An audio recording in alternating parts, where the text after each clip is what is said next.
Bonjour tout le monde, c'est Kovi part d'un sujet qui me tient à cœur, un sujet qui n'est pas assez discuté en ce moment, mais que chaque Québécois conscient sait que c'est une tendance qui est sans pitié pour le Québec si on décide de ne pas en parler et de laisser les choses se passer sans rien faire. La complète assimilation des Québécois francophones à l'anglais du Canada, est-ce un mythe ou une réalité? Pour ma part, s'oublier a déjà commencé de s'écouler depuis bien trop longtemps. Ce n'est pas d'hier que les tensions au Québec-Canada se sont créées, mais il y a bien plus longtemps de ça. Souvent, nous oublions que nous sommes un peuple qui a été conquis par la force aux mains des Anglais au 18e siècle, et dès là, il y a eu des politiques d'assimilation sur les francophones. Donc, au départ, le but était de faire disparaître toute trace du passé des Français sur ce territoire et de les faire obéir à la couronne anglaise. Tentative qui a évidemment échoué. Lord Durham est un pionnier pour vouloir faire l'anglicisation de la population francophone. Il a créé l'Union en 1840 qui se voulait jumeler le Bas-Canada, qui était la population française, et le Haut-Canada, qui était la population anglaise, pour mettre les Franco en minorité, croyant ainsi que ça pourrait les obliger à se moudre dans la culture anglophone et de faire du même coup une assimilation forcée. Pour lui, les Canadiens français ne sont que les résidus d'une colonisation ancienne. Au fil du temps, ces politiques-là, ils ont évolué, ils se sont adaptés. Les francophones ont été un problème pour le Canada anglais, un peu comme quand les Américains disaient avoir un problème de Noirs lorsqu'ils ont voulu avoir plus de liberté. Bien sûr, c'est pas nécessairement au même niveau, au même degré que nous, là. C'est pas la même affaire. Mais bon, les francophones étaient quand même perçus comme un problème par le Canada anglais. Un problème politique, un problème culturel, un problème de territoire et autres. Aujourd'hui, de plus en plus, nous sommes en position de minorité dans un pays où un des forts emblèmes est la reine d'Angleterre. Pensez-vous un peu qu'on en a à battre de la reine d'Angleterre? Déjà que le mot reine ne fait plus aucun sens en 2022, on l'a sur tous nos billets de vin, sur toutes nos pièces. Puis c'est une figure qui a vraiment plus rapport avec le Canada en 2022, puis qui n'a jamais eu rapport avec le Québec et la population francophone. Bref, revenons à aujourd'hui. La population francophone s'effrite partout à travers le Canada, mais ce qui est le plus fou encore, c'est que même ici, chez nous, dans notre province, on recule. Nous avons appris qu'il n'y a personne d'autre que nous-mêmes qui peut faire en sorte de la pérennité de notre culture. Ce ne sera jamais dans un programme d'un parti politique canadien de relancer la francophonie à la grandeur du pays. Il faut que ça vienne de nous. Avec les politiques d'immigration massive du Canada, cela n'aide pas la cause de la protection de la culture québécoise. Parce qu'en étant au Canada, les nouveaux arrivants arrivent dans notre province puis ne sont pas nécessairement au courant de toutes les luttes Québec-Canada qui perturbent toujours ou qu'est-ce qu'elles signifient pour nous. Oui, les critères sont différents pour venir au Québec, mais ils ne servent à rien. Ces critères, si la personne migrante choisit de faire sa vie en anglais plutôt qu'en français et de sauter sur les occasions qui se présentent pour aller dans des milieux anglophones. Ça ne fait qu'enclisser la province encore plus et beaucoup d'entre eux viennent au Canada, pas au Québec. Bref, j'ai toujours dit que je blâmais le système et non les immigrants. Parce que pour eux, ils cherchent à vivre une vie meilleure en venant ici. Le problème aussi, c'est qu'on ne fait pas d'enfants. Ça réglerait bien des choses d'avoir un deuxième baby boom. Voyons voir quelques données sur les statistiques des langues parlées dans des différentes villes au Québec et au Canada.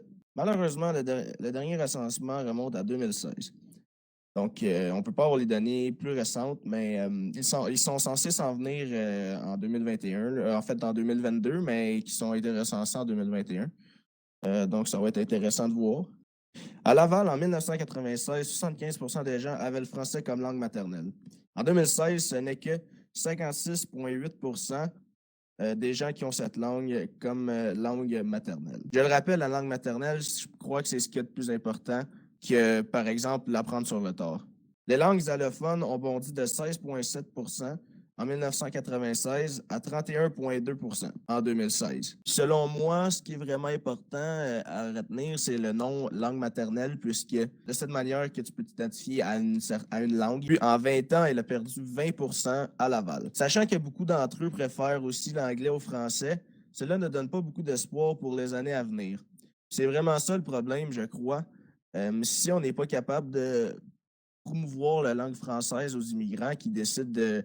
Oui, il y a des lois, mais ces lois-là ne marchent pas nécessairement à 100 puis s'ils décident plus tard, après l'école, de continuer leur vie en anglais, ben ils ont le droit, puis c'est ça qui fait en sorte que si ces gens-là deviennent de plus en plus un poids, ben là, c'est comme ça que la langue du travail au Québec devient l'anglais, puis que le français se perd encore plus rapidement. À Brossard, le français est passé de 55,5 à 44,25 dans le même laps de temps.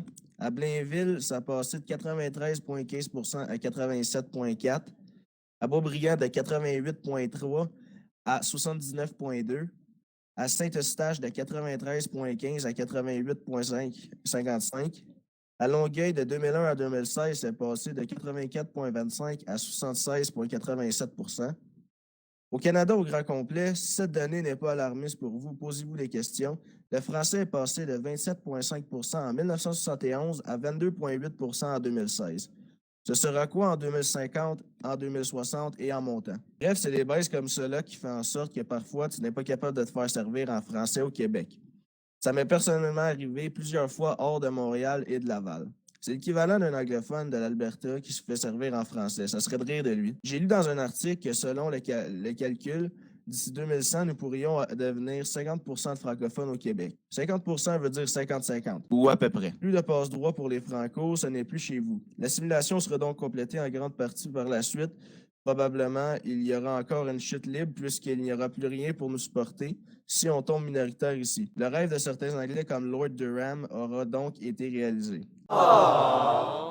On sera rendu loin du slogan « Maître chez nous », car ça ne sera même plus possible. Qu'est-ce qu'on perdrait en tant que culture quand que l'assimilation va se passer? Premièrement, parlons du plus important, ce qui nous rassemble, la langue française. Nous laisserons dans le deuil la distinction super rare que nous avons, qui est le parler québécois et tout ce qui l'entoure, comme nos sacres, nos expressions québécoises propres à nous, comme par exemple sacrer son camp ou être en beau fusil et plein d'autres que vous dites au quotidien sans parfois vous en rendre compte. On t'en calissé une, là. Ah, c'est beau, Luc. C'est un bel exemple, ça. On t'en calissé une.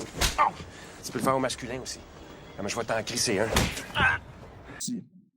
Ça veut aussi dire que tous ceux qui sont attachés à notre histoire artistique sera aussi mis aux oubliettes. Gilles Vigneault, Gaston Miron, Félix Leclerc ou Yvon Deschamps. Ou plus récemment, Martin et Matt, les Cowboys fringants, les colocs, toutes les émissions et les films québécois que vous aimez ne seront plus jamais rejoués et perdus dans l'oubli à jamais. Parce que quelle est la motivation de ressortir quelque chose qui appartient à une autre culture, sachant que la population du Québec de demain sera beaucoup plus axée sur la culture anglophone que francophone. Tous les héros qui ont travaillé pour que le français ne soit pas détruit, comme René Lévesque, Jacques Parizeau et Lucien Bouchard, seront peut-être mentionnés très brièvement comme étant des ennemis du Canada, des gens qui ont tenté de briser le pays, mais qui voulaient plus que tout sauver leur nation. Le plus fou, c'est que ce sera enseigné ici aux petits millions d'Anglais québécois. Notre progéniture va acclamer les humoristes, livres, réussite anglaise. Le peuple sera mort. Imaginez être au Québec, ça parle anglais partout, vous êtes carrément colonisé et avez renié complètement vos ancêtres qui se sont fait tuer ou ont fait des carrières politiques entières pour essayer de donner à votre peuple le droit d'exister comme nation, et les Québécois de demain seront tellement brainwashés qu'ils vont oublier leur passé et vont aller du côté anglophone pour tout. Et certains Québécois d'aujourd'hui le sont déjà brainwashés. Bref, je crois qu'il est inévitable que l'on se fasse assimiler. Cependant, il y a des moyens de stopper l'hémorragie. C'est à vous de les trouver si vous êtes d'accord avec moi. Sur ce, je ne vais pas partir de débat. Je ne fais qu'émettre mon opinion sur ce sujet. N'oubliez pas de vous abonner et de faire un pouce bleu si vous avez apprécié. Et on se revoit très bientôt.